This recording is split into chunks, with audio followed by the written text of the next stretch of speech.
turn the...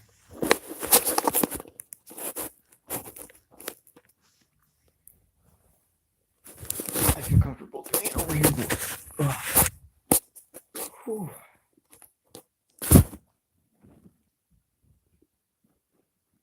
I'm terrible at setting up. I probably should have set up earlier. Let's get this crap out of the way.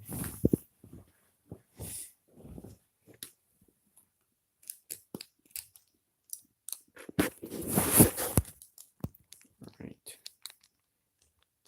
I'm going to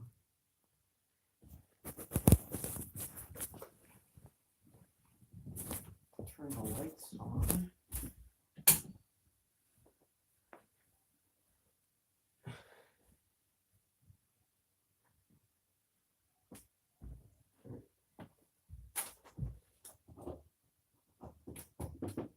There we go.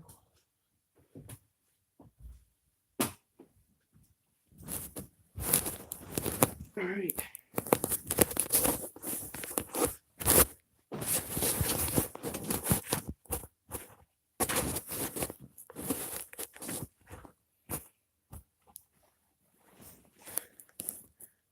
All right. So Amari Cooper. These are not going to work. All right. Well, we're just going to do without it. All right. So I know that this is the Bears channel course, and I needed to get over the Patriots game yesterday, but let's get to this. I think this is more important right now. Khalil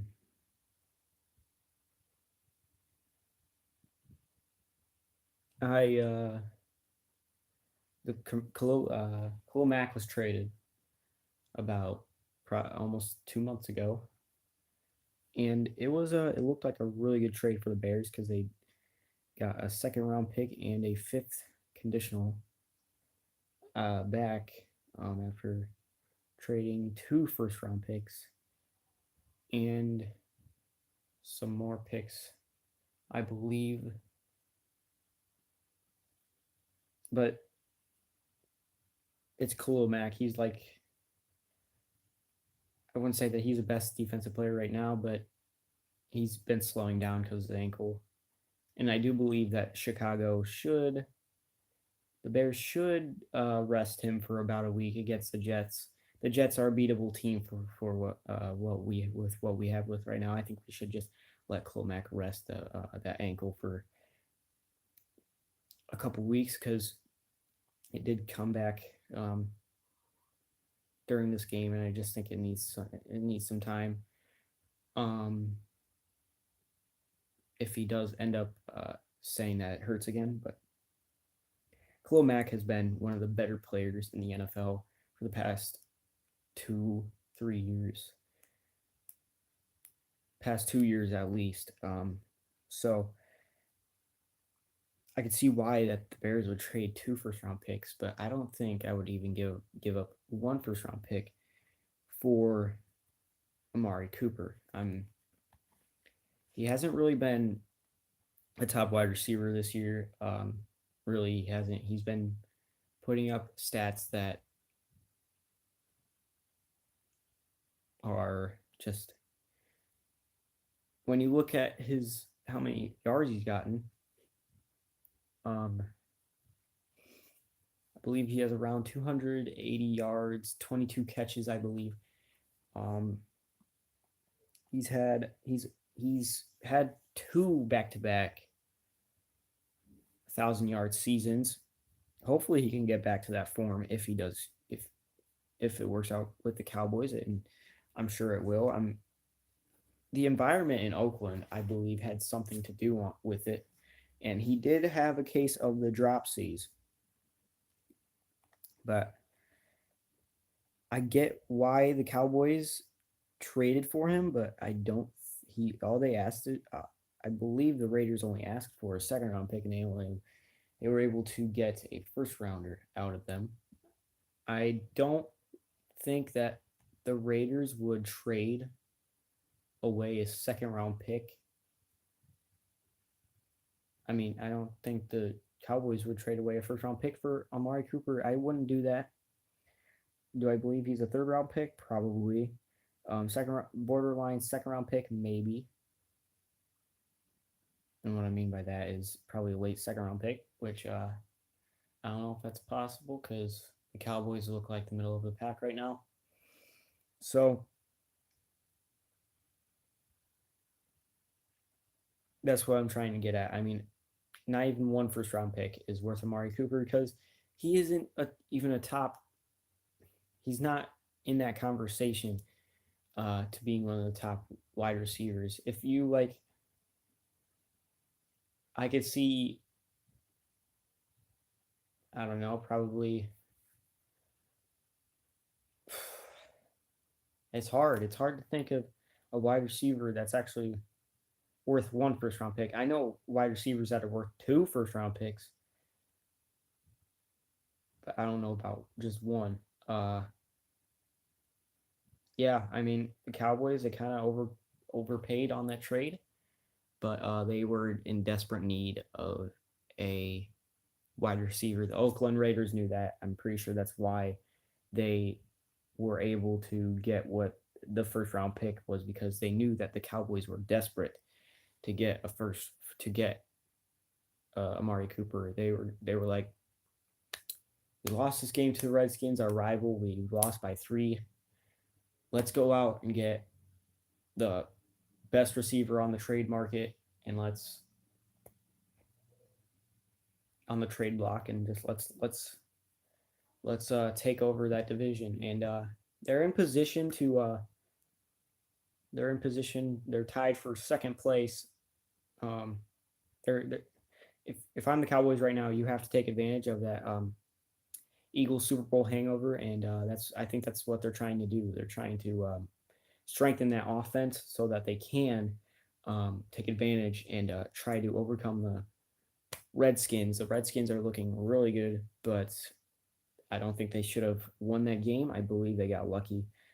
Uh, Maybe they could have in overtime. I don't know. I don't believe Alex Smith would have been able to make it down the field in overtime because he was just not very good in the late fourth quarter. And that's why the Cowboys were able to look like they were able to come back from a 10-point deficit. But I do like what I do like like the idea of the trade. I just don't like what they traded for it. But you have to understand that the Cowboys were probably going to pick a wide receiver in the first round, but they decided to get a surefire. Well, maybe not a sure. Maybe but they decided to get a wide receiver who they already know it can be really good and can still be way better than he is, and because he's only 24, and that's what people don't get about this trade. Oh, I wouldn't even trade uh, a late rounder like a sixth or no. He's definitely good enough to be traded for like a third, maybe a late second round, third round pick. Um, Amari Cooper's got a lot of potential because he's only 24 and he's shown that he's gotten 1,000-yard seasons before. So it's very interesting to see um, what the Cowboys can do with him. I just don't think he's worth a first round pick, but the Cowboys were desperate. I do like the move. I just don't like what they traded for him. I do think Amari Cooper would have been a pretty good way to boost your offense. So, do I think they can make the playoffs with Amari Cooper? Um, if they, I don't. If the Redskins start to slow down, maybe. I mean, I don't see the. Do I see the Redskins? They possibly could win the Cowboys could possibly win that division, but the Redskins lead the division by I believe 1.5 games. I'm not too sure about that. 1.5 or 2 games, but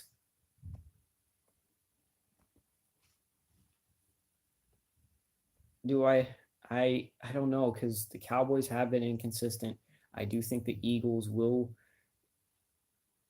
overcome their Super Bowl hangover. Do I think the Eagles? I still think the Eagles are in it. That's what I'm trying to say.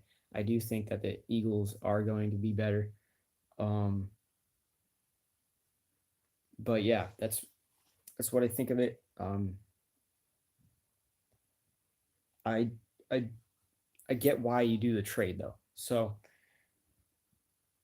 I don't think they would be able to make the playoffs because that NFC man, they wouldn't even be able to make the wild card because the NFC is, I believe, the whole NFC except the Giants.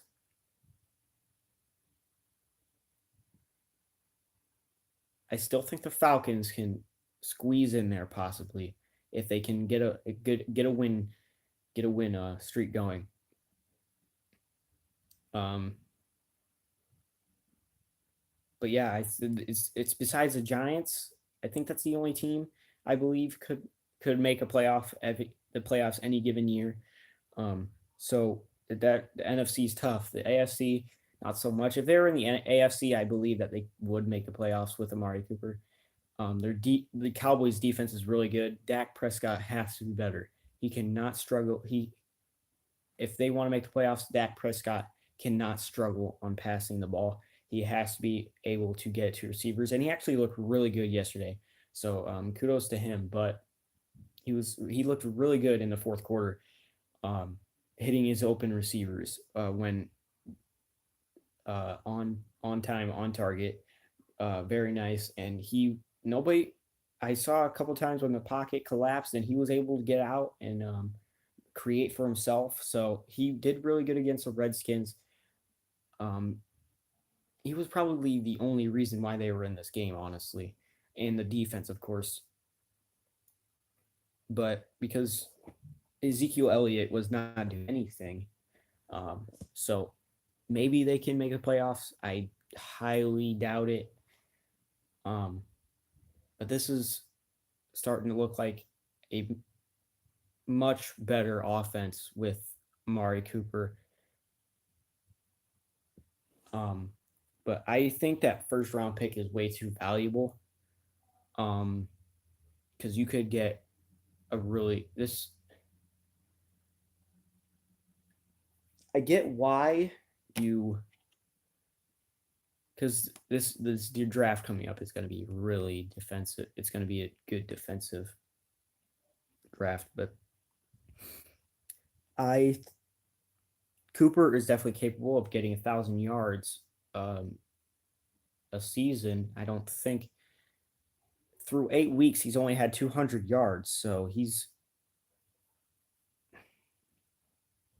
280 yards, and that is just Cooper. Their offense is one of the worst in the league. I Michael Gallup could be something. He's probably Michael Gallup could be. He could turn into a um, decent receiver. He was a um, very good pickup in the offseason, in the draft. That was a very good pick because he's been proving himself so far. Tavon Austin, he's not turned out too good for them. He's had some flashes, but not too much. Deontay Thompson, he's shown that he could be very good. Alan Hearns, he's been underwhelming. Um, I like that they brought back Bryce Butler, but then they decided to release him after getting Amari Cooper. Terrence Williams is just way too inconsistent. Cole Beasley shows up every night, so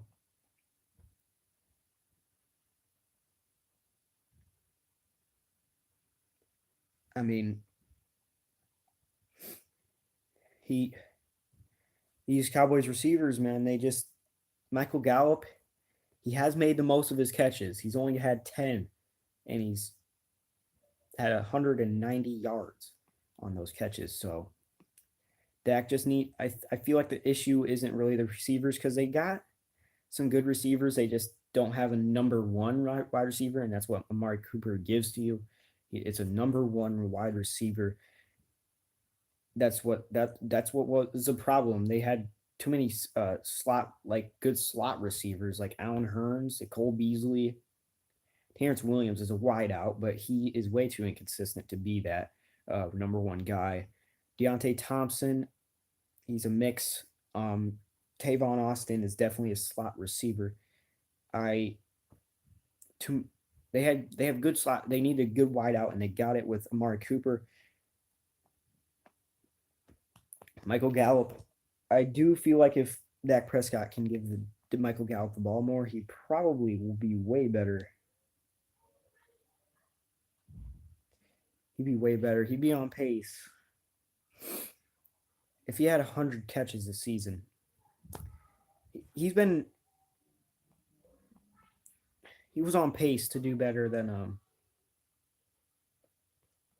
he was on pace to do better than Amari Cooper. So I do feel like they should get him the ball more. They should get Michael Gallup the ball more. Amari Cooper has been he's I believe he's going to be a good piece, and Amari Cooper, his contract cap space will not be an issue. All they want, they got to re-sign DeMarcus Lawrence. They got to look for long-term deals for Byron Jones and Ezekiel Elliott and Prescott as early as this offseason. They're not going to have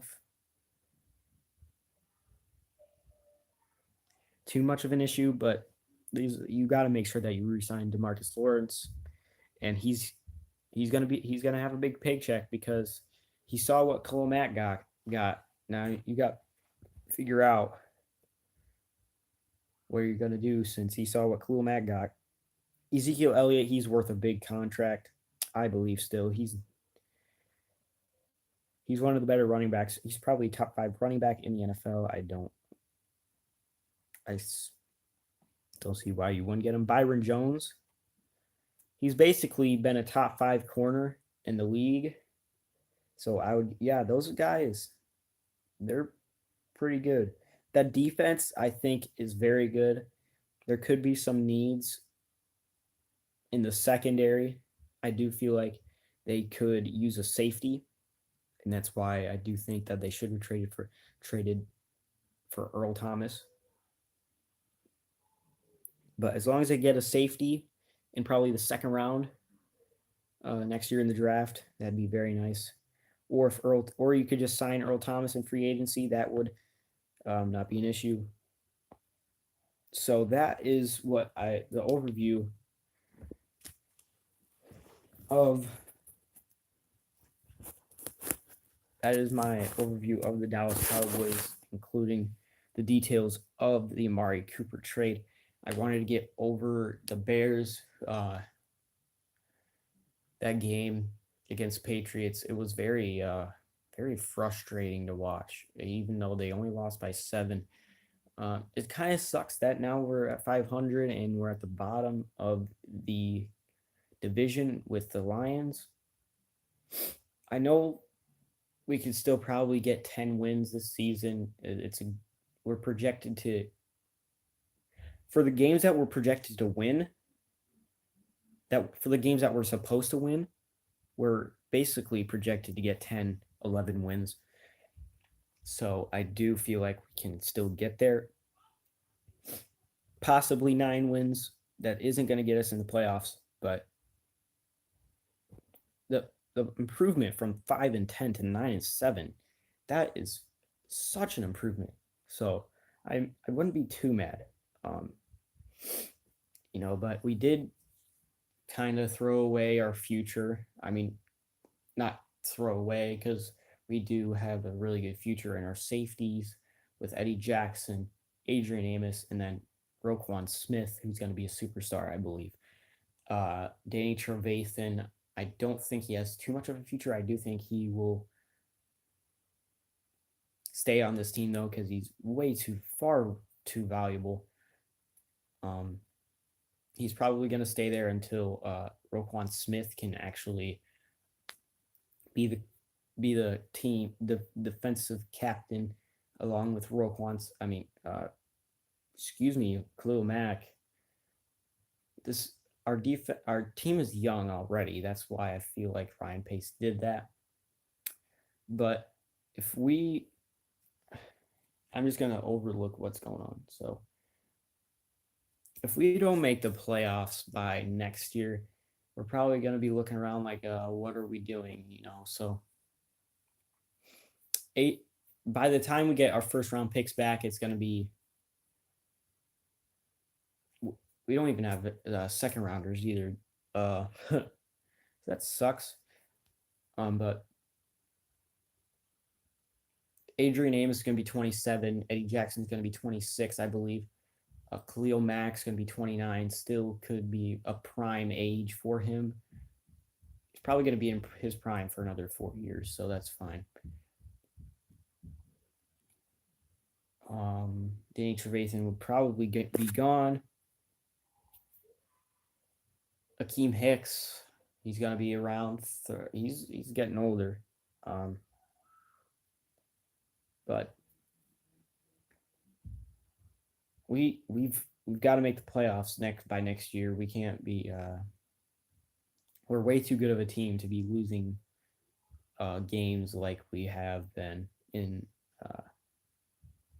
We can't be letting go of 10-point leads. We have to keep on going. And it wasn't really. It was kind of Mitchell Trubisky's fault, but it was also kind of not, because we would have been up. We probably would have been up by 3, I think, if the punt wasn't blocked. So Ben Broniker definitely let that one go. So, and we had a lot of mistakes, but we were still able to only lose by a touchdown. So if we just don't make mistakes like so many mistakes like that against a team, then we should be okay. But we need to close out a game. We need to learn how to close out a game. We need to learn how to play 2 halves of football in one game. That's what I feel like is our problem. We cannot close out games when we need to, and it really frustrates me because of that, because we made way too many mistakes in the second half. We were looking good. We were able to go up by a touchdown, at least in this, I believe, in the second half. But wow, were we close to forcing it to overtime? I was impressed by Kevin White. He only stepped in there and only had 2 catches, and yet he made such a big impact. I was just glad Kevin White was out there making that catch. That was a nice grab by him. I do think that the Bears should play him more, because they haven't really gave him a chance, because he's gotten injured so much. I don't necessarily think he's bad. He's just gotten injured way too much. So I do feel like they should play him more. But Khalil Mack, I do think they should rest him this week, because they are going up against the Jets, and I don't think the Jets are going to be a hard task as long as Mitchell Trubisky can throw better against that underrated secondary, because I do believe that secondary is underrated, because they do have Jamal Adams and they do have Gilchrist. So should probably think about they should probably work on he's got to have a good week of practice, because we should probably win this game. And we face the Bills. The Bills should win that. We should win that game, not the Bills. The Bills should win that game. And then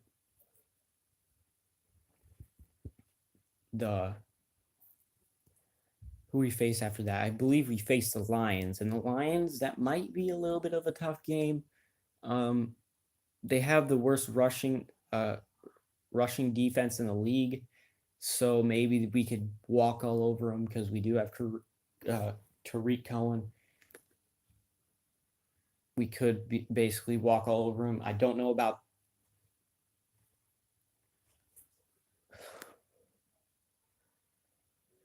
I don't. That secondary is looking kind of nice. They do have Darius Slay, and um, they do have Trayvon Diggs, I believe is his name.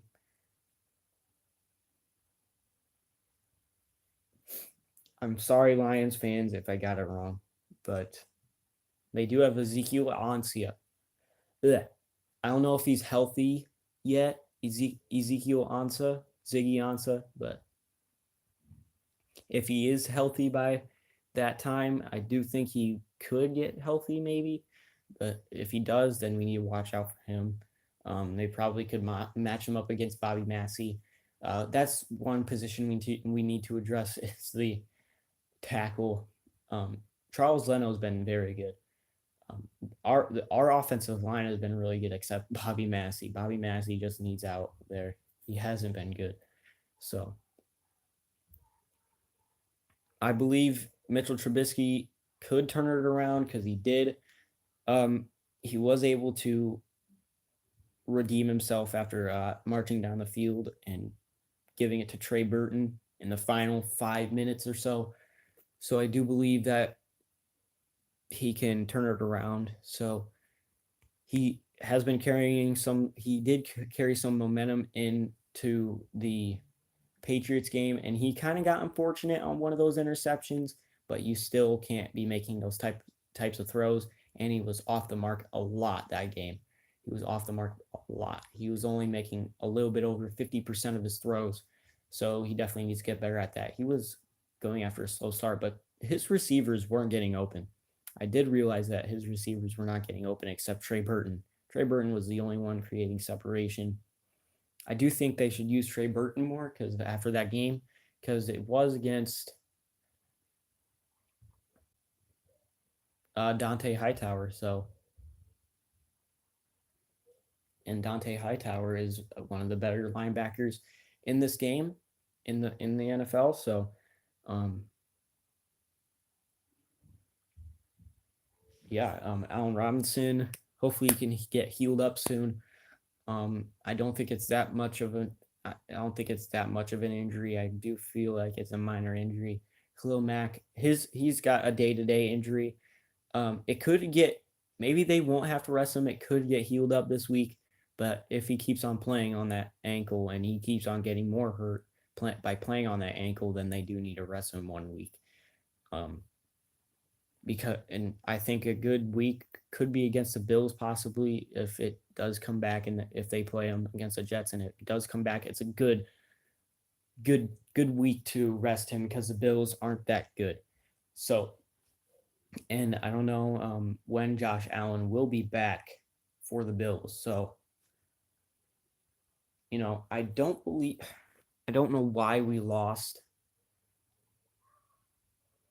to the Dolphins though, because we were, our defense hasn't looked good at all these past couple weeks, and I don't know why. Vic Fangio needs to get himself together. He needs to get down on the field instead of getting in the skybox and just looking down and just, all right, here's what we need to do. You need to get down on that field. You cannot be hiding behind, you know what I mean? And he's the same guy that coached Patrick Willis and Alden Smith. So I expect big things from him. So he's been excited about this defense coming into the regular season, and he did do very good in the first 4 weeks of the season, but it needs to get better. Against the Dolphins defense offense with Brock Osweiler. Brock Osweiler, I don't think he did anything. All he did was throw to the flat Albert Wilson every time, and then Frank Gore. That offensive line was weak, and I don't know. It's that ankle. It's the ankle. Khalil Mack, that game. It's the ankle. The Khalil Mack. I'm kind of worried, but at the same time, I know that the Bears they can fix it. I know that they can. Vic Fangio will be able to fix it. His defense cannot be this inconsistent with Vic Fangio. Vic Fangio without Khalil Mack was made a top 5 defense. So He's made everybody on that defense good. I'm not lying about this. He's made everybody good. Bryce Callahan, he wasn't good for he nobody really heard. He was on the Bears in 2015, I believe. Nobody even heard of him, and then Vic Fangio took him under his wing, and he just made him into probably the best nickel corner in the game. So I don't know how this defense. I'm kind of worried about this defense. I'm kind of worried. Hopefully, Khalil Mack, if he can get back to shape, which would be awesome if he could, then he'd be fine. He just hasn't been up to speed. I believe he wasn't effective against the Patriots because Tom Brady is he's got one of the he's probably got the best IQ in football, and he just knows that Khalil Mack's coming, and he could just see anybody from the field get open, and he's just quickly throwing that ball. So, and Khalil Mack he wasn't against the worst tackle on that line. So I get why he wasn't as effective and his ankle and everything.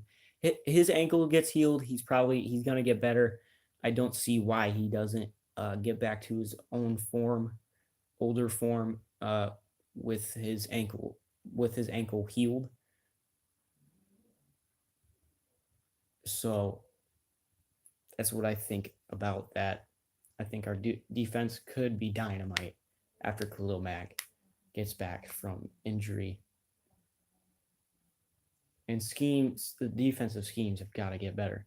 You can't just expect everything to work if they keep on attacking, knowing what we're gonna play. You can't expect things to work if they're not gonna work the first time around. So that's what I'm thinking. Vic Fangio got to get his stuff together.